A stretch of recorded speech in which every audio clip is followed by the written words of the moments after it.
Hi, this is Jeff Wong with Expert Village, and today we're going to learn the basics of maintaining your vehicle.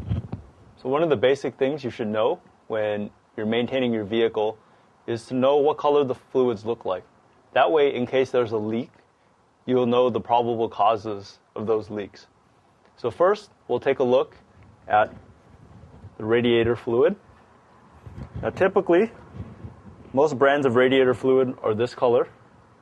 It's a neon green. Some brands of radiator fluid are a neon orange color. They both perform in the same way. They're just different chemicals, so they're different colors, but the performance is not affected. So the next fluid we're going to talk about is the brake fluid. And the brake fluid, when it's new, is a clear color. Looks a lot like water, but once the fluid has been in the vehicle for a while, it starts to change color, and as you saw earlier, turns an amber color. And once it turns a darker amber color, you will want to change the fluid. Next fluid we'll look at is the power steering fluid. Now, power steering fluid, a lot like the brake fluid, when it's first new, it's clear, like water. But once it's in the system again for a while, it starts to turn an amber color, and it becomes darker and dirtier. It's time to change the fluid.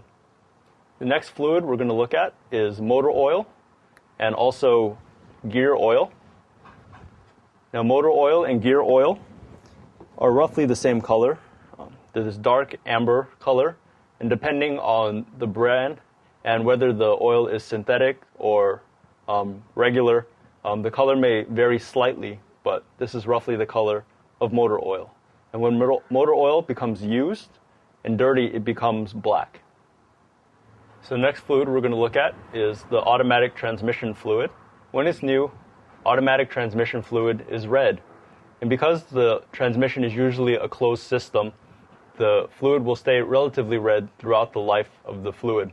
So check with your maintenance schedule to know when to change this fluid.